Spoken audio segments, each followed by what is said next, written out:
Hay cosas que no deberían seguir existiendo, lugares que deberían ser borrados del mapa, quemados hasta la última piedra, enterrados donde nadie pueda encontrarlos. El hospital infantil. La fe es uno de esos lugares, y yo, como un idiota, acepté ser su último guardián. Me llamo Daniel Cortés, tengo 42 años, 3 hijos que alimentar y una exesposa que cobra puntual cada quincena. Cuando me ofrecieron el trabajo de vigilante nocturno en un hospital abandonado con sueldo del doble de lo normal, no hice preguntas. Debí hacerlas. Dios sabe que debí hacerlas. Porque lo que descubrí en ese edificio maldito no fue solo el fantasma de un pasado olvidado. Fue la prueba de que algunos crímenes son tan atroces que ni siquiera la muerte puede silenciarlos. Y que hay secretos que el gobierno, la iglesia y hasta las familias de las víctimas prefieren mantener enterrados, sin importar cuántas almas inocentes sigan atrapadas pidiendo justicia. Si estás viendo esto desde México o cualquier parte de Latinoamérica, déjame un comentario diciéndome de dónde me ves. Suscríbete al canal porque esta historia apenas comienza, y lo que vas a escuchar te va a helar la sangre. Era mediados de septiembre del 2023 cuando recibí la llamada. Una voz áspera, directa, sin presentaciones. ¿Buscas trabajo, Cortés? Vigilancia nocturna, 6,000 pesos a la semana, efectivo. Le dije que sí antes de que terminara la frase. A las 2 de la tarde ya estaba frente a las oficinas de Demoliciones y Construcciones del Valle, un edificio gris en la colonia obrera que olía a humedad y café quemado. El tipo que me entrevistó se llamaba Ingeniero Salazar. Tenía una cicatriz que le cruzaba la mejilla izquierda y unas manos enormes manchadas de nicotina. Me pasó una carpeta delgada con 3 hojas, contrato, cláusula de confidencialidad y un mapa del perímetro. Es fácil, dijo mientras encendía un cigarro sin ofrecerme uno. Solo tienes que estar ahí, patrullar el exterior cada 2 horas, reportar cualquier intruso o daño en la cerca. La demolición empieza en 2 semanas. Hasta entonces, cuidas que nadie entre. ¿Por qué está cerrado?, pregunté. Salazar me miró como si le hubiera preguntado por qué el cielo es azul. Incendio, hace 40 años. Murió gente, trámites legales, lo normal. No era normal. Nada en su tono era normal, pero firmé igual. Necesitaba el dinero más de lo que necesitaba respuestas. El hospital infantil, La Fe, estaba en la delegación Gustavo Amadero, casi en el límite con Ecatepec.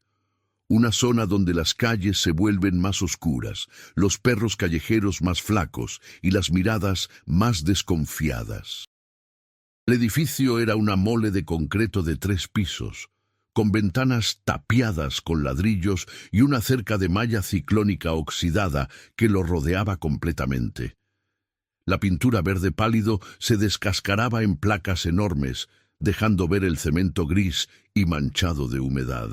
Sobre la entrada principal, apenas visible bajo años de mugre y grafiti, se leía todavía: Hospital Infantil La Fe, 1965. Mi primer turno comenzó un lunes a las 10 de la noche. Llegué con una termo de café, una linterna nueva y el optimismo estúpido de quien cree que vigilar un edificio vacío es el trabajo más fácil del mundo. La caseta de vigilancia estaba junto a la puerta principal, un cuarto de 2 por 2 metros con una silla de plástico rota, una mesa de metal abollada y un foco desnudo que parpadeaba como si tuviera convulsiones. Había un registro de visitas que no se había usado desde 1986. La última entrada decía 12 Telaeses, inspección municipal, sin novedad. Hice mi primera ronda a las 11:30. La cerca estaba intacta. No había señales de intrusos. El edificio se alzaba silencioso contra el cielo nublado de la ciudad. como un gigante dormido que preferiría seguir así para siempre. Regresé a la caseta, me serví con mi café y saqué mi celular. No había señal. Por supuesto que no había señal. A medianoche exactamente escuché el primer sonido. Era risa. Una risa de niño. Aguda, juguetona, como la de un crío persiguiendo a otro en un patio de recreo. Venía de algún lugar dentro del edificio. Dejé el café, agarré la linterna y salí de la caseta. El sonido se detuvo en cuanto abrí la puerta. «Pinche viento», me dije, «o algún pendejo con una bocina».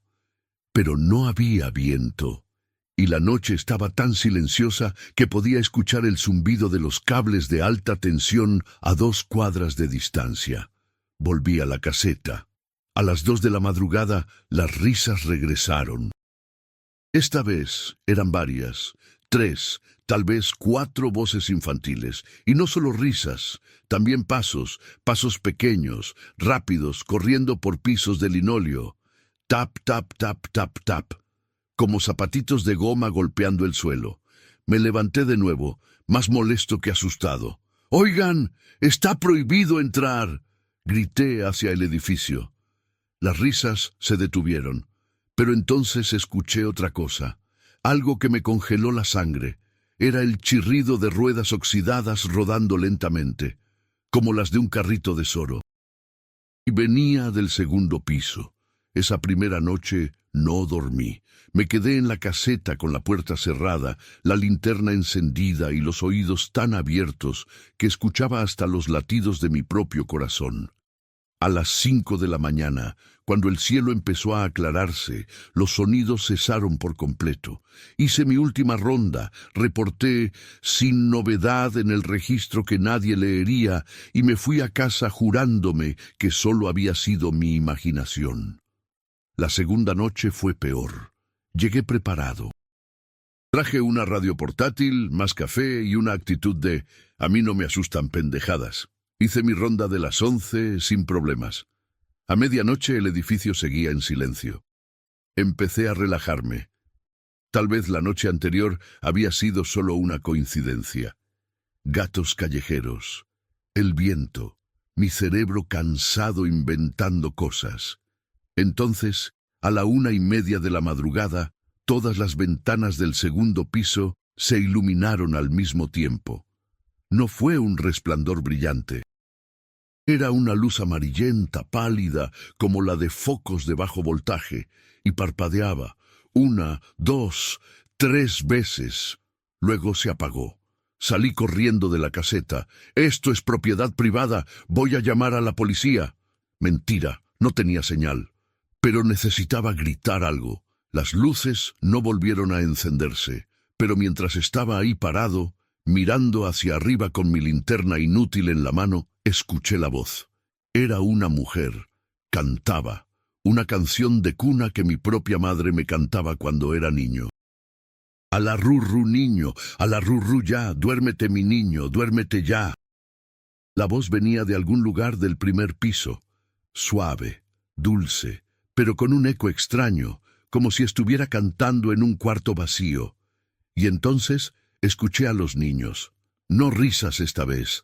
Llantos, docenas de voces llorando al mismo tiempo, un coro desesperado de sollozos infantiles que hizo que se me erizara cada pelo del cuerpo. Corrí de regreso a la caseta y me encerré. Los llantos continuaron hasta las 2:17 de la madrugada. Luego se detuvieron en seco, como si alguien hubiera presionado un botón de apagado. El silencio que siguió fue casi peor que los gritos. Saqué mi teléfono para ver la hora. 2:17 AM.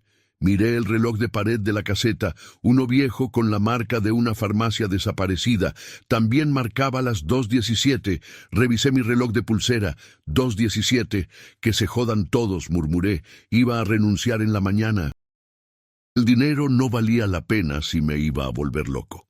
Pero cuando el sol salió y volví a mi departamento en la colonia Guerrero, encontré un sobre debajo de mi puerta.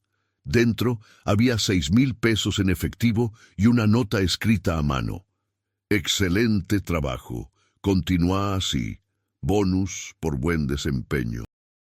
Miré el dinero, pensé en la renta atrasada, en los útiles escolares de mis hijos, en la colegiatura de la secundaria. Me guardé el sobre en el bolsillo y dormí 4 horas antes de despertar para mi turno otra vez. La tercera noche decidí investigar. Llegué temprano, a las 9, todavía con luz de día. Rodeé todo el perímetro con cuidado, buscando huecos en la cerca, señales de ocupantes ilegales, cualquier explicación lógica para lo que había escuchado. La cerca estaba intacta, las ventanas tapiadas, las puertas soldadas. No había forma de que alguien estuviera entrando y saliendo. En la parte trasera del edificio encontré algo que no había visto antes, una puerta de metal en el suelo, medio oculta por hierbas y basura. Una entrada al sótano. Tenía un candado nuevo, demasiado nuevo, como si alguien hubiera estado usándola recientemente. Intenté abrirla, no se dio, pero mientras forcejeaba con el candado, escuché algo que venía de abajo. Voces, muchas voces. Susurrando, no pude distinguir palabras, solo el murmullo constante de docenas de personas hablando al mismo tiempo. Me alejé de esa puerta como si quemara. Regresé a la caseta justo cuando el sol se ocultaba. Esa noche, los sonidos empezaron más temprano. A las 10:30 escuché pasos. No de niños esta vez, pasos de adulto. Pesados, rítmicos, como alguien haciendo una ronda. Venían del tercer piso, moviéndose de un extremo al otro del edificio. Luego, se detuvieron frente a una ventana del tercer piso, justo sobre mi caseta. Miré hacia arriba. No había nada, solo ladrillos y sombras. Pero juro por Dios que sentí que algo me estaba mirando desde arriba. A medianoche, las luces del segundo piso volvieron a encenderse. Esta vez no parpadeaban, se quedaron encendidas, y pude ver sombras moviéndose detrás de las ventanas tapiadas. Figuras humanas, algunas grandes, otras pequeñas, caminando de un lado a otro como si estuvieran trabajando. A la 1 de la madrugada tomé la decisión más estúpida de mi vida. Iba a entrar. Encontré una ventana del primer piso en la parte trasera, donde los ladrillos estaban flojos. Con una palanca que tenía en mi coche, logré aflojar suficientes bloques para crear un hueco apenas lo bastante grande para pasar. El olor que salió de ahí casi me hace vomitar. Humedad, moho y algo más. Algo dulzón y podrido que se pegaba a la garganta. Me metí con mi linterna y mi celular en modo grabación. Si iba a arriesgar mi pellejo, al menos tendría evidencia de lo que fuera que estaba pasando aquí. El interior era peor de lo que imaginaba. Los pasillos estaban llenos de escombros, techo caído, cables colgando. Las paredes conservaban restos de pintura infantil, ositos, nubes, arcoíris descoloridos. Había camillas oxidadas tiradas en los pasillos, sillas de ruedas volcadas y juguetes. Muchos juguetes, muñecas sin cabeza, carritos de plástico derretido, peluches ennegrecidos por el fuego. Avancé por el pasillo principal. Mis pasos hacían eco. El edificio crujía como si respirara. Llegué a lo que debió ser la recepción. El mostrador todavía estaba ahí, cubierto de polvo y excrementos de paloma. Detrás había un tablero con nombres escritos con tiza. La mayoría estaban borrados, pero algunos se leían todavía. Sala 3, doctora Méndez, 8 pacientes. Sala 7, doctor Villarreal, 12 pacientes. Urgencias, doctor Ochoa, 4 pacientes críticos. Y en la esquina, con letra más pequeña, sótano, solo personal autorizado. Revisé mi reloj, 1:45 AM. Todavía tenía tiempo antes de las 2:17, la hora en que todo se volvía más intenso. Busqué las escaleras que bajaban al sótano. Las encontré al final de un pasillo lateral, una puerta de metal con una ventanilla de vidrio reforzado. La puerta estaba entreabierta. Empujé con cuidado. Las bisagras chirriaron como uñas en un pizarrón. La escalera bajaba en espiral. Las paredes estaban manchadas de algo oscuro que prefería no identificar. Con cada escalón, el aire se volvía más frío y el olor más fuerte. No era solo humedad, era formol, antiséptico viejo. Y debajo de eso, muerte. Llegué al sótano. Era un corredor largo con puertas a ambos lados, todas cerradas excepto una al final. De ahí salía una luz tenue y voces. Me acerqué despacio conteniendo la respiración. La puerta tenía una placa que decía «Archivo restringido». Empujé suavemente. La habitación estaba llena de archiveros metálicos, decenas de ellos alineados contra las paredes. Y en el centro, sobre una mesa, había carpetas abiertas, expedientes médicos. Las hojeé con manos temblorosas. Lo que leí me heló la sangre. Los expedientes databan de 1983 a 1985. Eran registros de niños internados en el hospital. Pero no eran registros normales. Junto a cada nombre había anotaciones extrañas. Paciente 47, varón 6 años. Sedación profunda. Procedimiento experimental autorizado.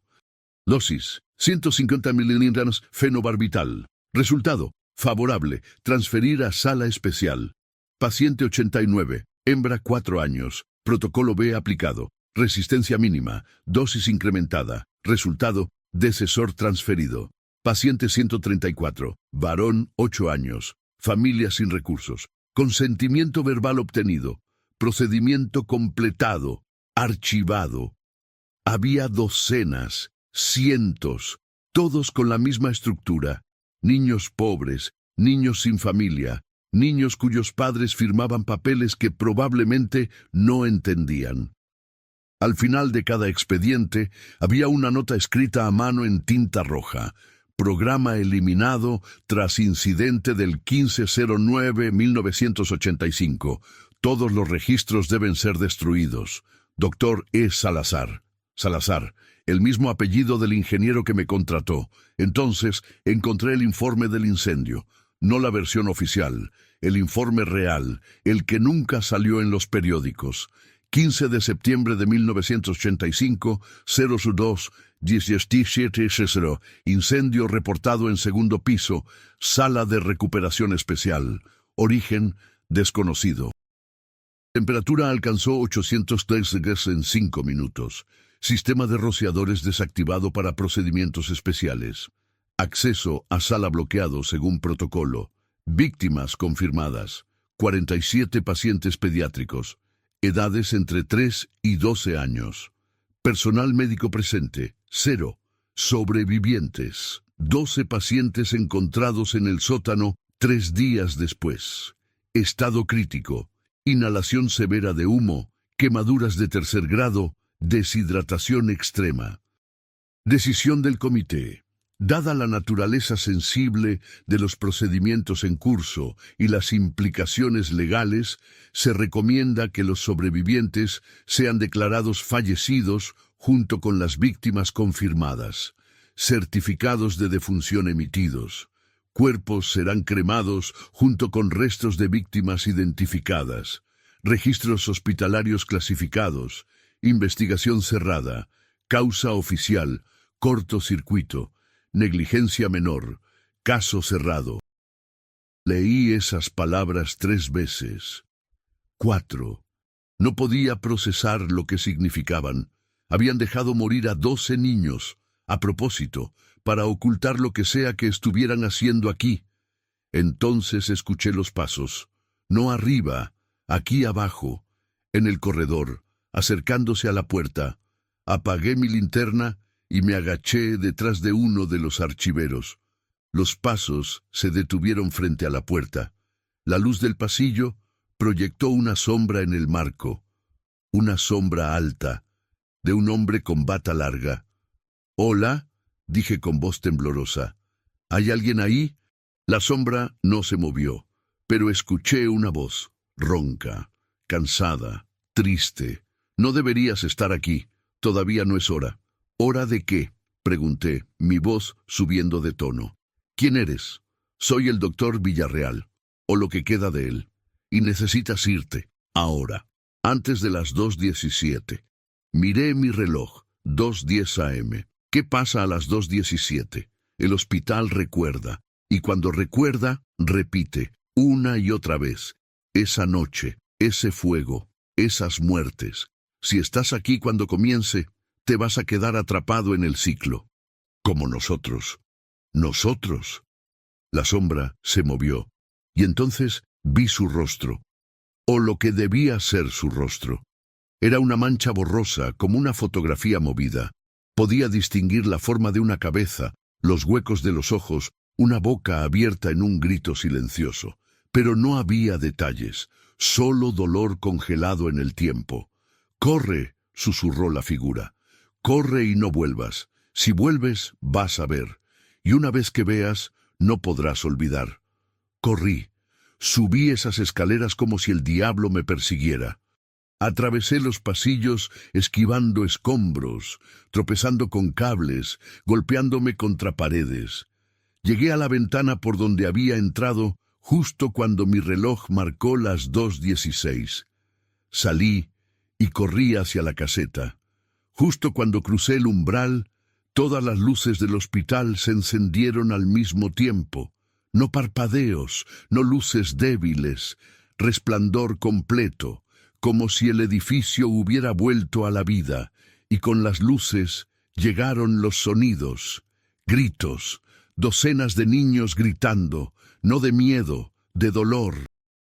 Dolor insoportable, y debajo de los gritos, órdenes, voces de adultos gritando instrucciones médicas. Necesito 50 cc de morfina en la sala 3. El paciente 78 está convulsionando. Aumenten la sedación, no dejen que despierten.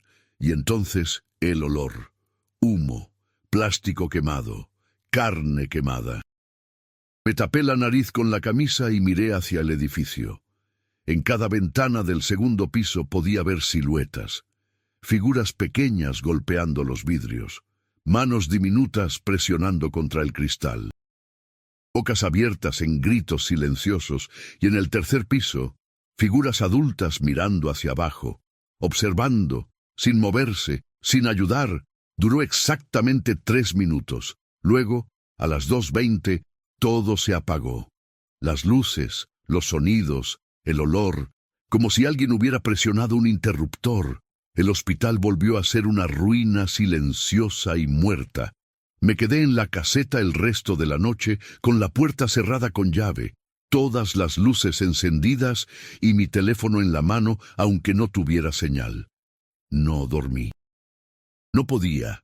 Cada vez que cerraba los ojos, veía esas manos pequeñas golpeando las ventanas.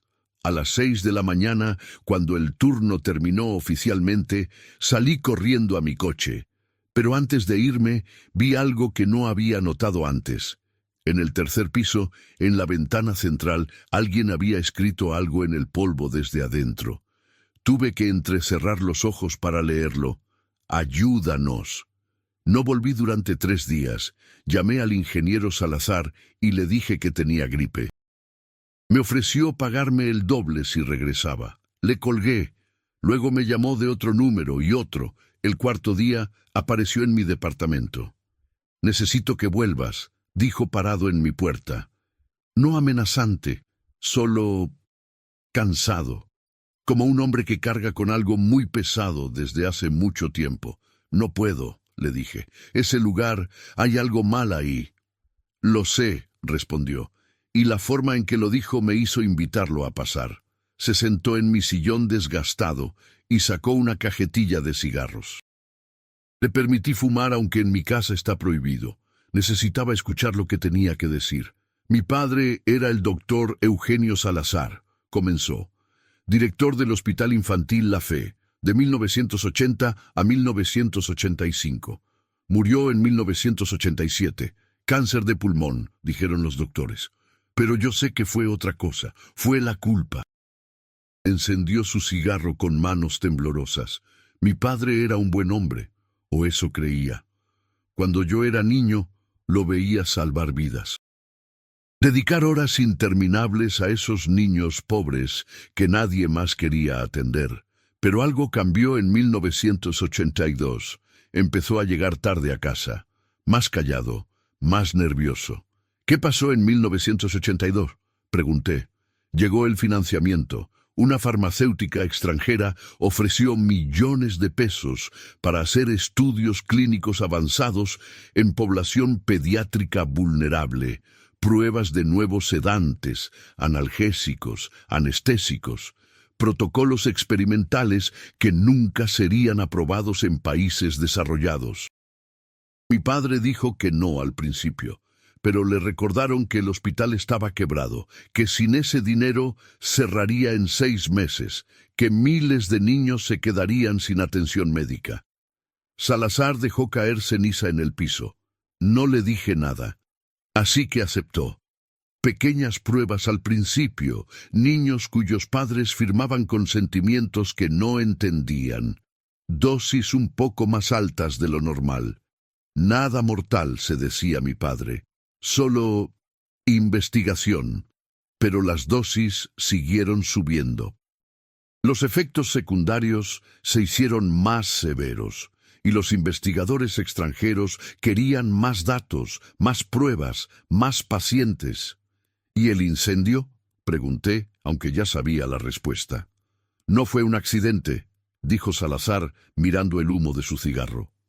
Uno de los enfermeros descubrió que estaban falsificando consentimientos, que muchos de esos niños estaban ahí sin autorización real de sus familias. Amenazó con denunciarlos. Esa noche, el 15 de septiembre, hubo una reunión de emergencia en el segundo piso. Todos los registros fueron trasladados ahí. Los niños que estaban en las pruebas más peligrosas fueron sedados fuertemente y dejados en la sala especial. Hizo una pausa larga. El fuego empezó en el cuarto de archivos, un cortocircuito accidental provocado por cables viejos. Pero los rociadores habían sido desactivados esa tarde para mantenimiento. Y las puertas de la sala especial fueron bloqueadas desde afuera. Protocolo de seguridad, dijeron, para evitar que los pacientes sedados deambularan durante la emergencia. Sentí náuseas. Los dejaron morir. 47 niños, confirmó Salazar. Pero no todos murieron en el incendio. 12 lograron bajar al sótano. Respiraron humo por horas antes de que alguien los encontrara. Quemaduras severas, daño pulmonar irreversible. Habrían necesitado meses de tratamiento intensivo. Cirugías reconstructivas. Terapia.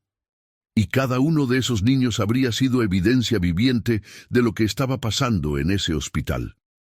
Así que los mataron, dije, sintiendo la rabia crecer en mi pecho. Los declararon muertos y falsificaron certificados de defunción. Luego, no sé exactamente qué hicieron con ellos. Mi padre nunca me lo dijo, pero dejó documentos, cartas, confesiones que escribió antes de morir. Todo está en una caja fuerte en el sótano del hospital. Necesito que la recuperes. ¿Por qué yo?, pregunté. ¿Por qué no vas tú mismo?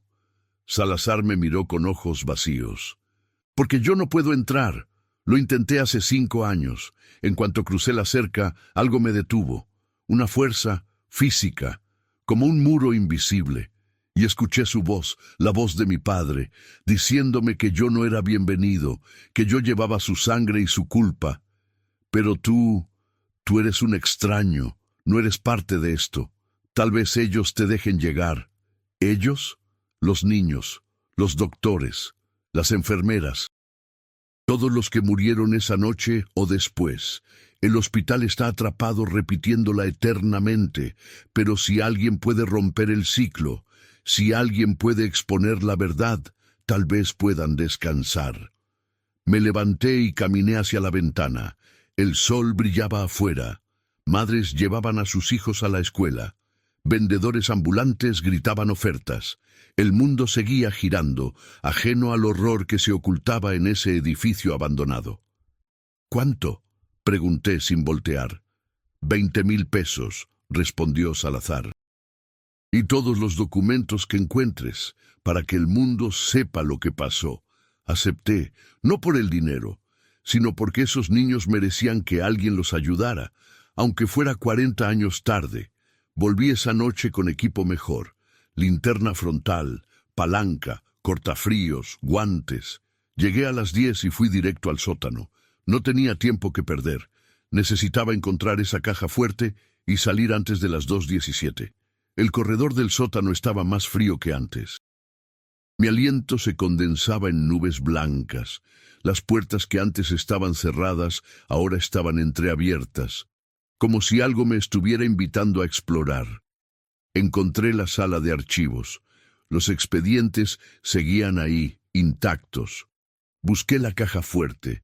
Estaba detrás de un archivero pesado que tuve que empujar con todas mis fuerzas. Era una caja antigua, con combinación de ruleta. Salazar me había dado el código. 150985. La fecha del incendio. La abrí. Dentro había carpetas, fotografías y una libreta negra con la letra de su padre. La agarré con manos temblorosas y empecé a leer. 15 de septiembre de 1985, 0303. El fuego está controlado, los bomberos se han ido, la policía hace su reporte, todo salió según el plan. Pero yo no puedo vivir con esto. Los gritos, Dios mío, los gritos de esos niños y los 12 que sobrevivieron en el sótano. Les supliqué que les diéramos tratamiento, pero el comité votó, 8 a favor de eliminarlos. 2 en contra. Yo fui uno de los 2, pero no pude detenerlo. Los médicos administraron dosis letales de morfina. Les dijeron que era para el dolor. Les mintieron hasta el final. Los niños murieron creyendo que los estábamos ayudando. Y luego los cremamos con los cuerpos de las víctimas del incendio. Todas las familias recibieron cenizas mixtas.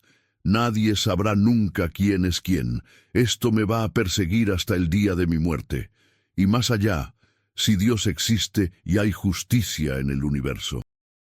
Cerré la libreta. Las lágrimas corrían por mis mejillas. Esos hijos de puta. Esos malditos hijos de puta. Entonces escuché la voz, la del doctor Villarreal. Ya sabes la verdad.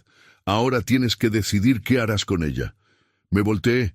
Ahí estaba otra vez, la figura borrosa con bata, pero esta vez no estaba sola. Había otras, docenas, hombres y mujeres en uniformes médicos, y detrás de ellos, más pequeños, los niños.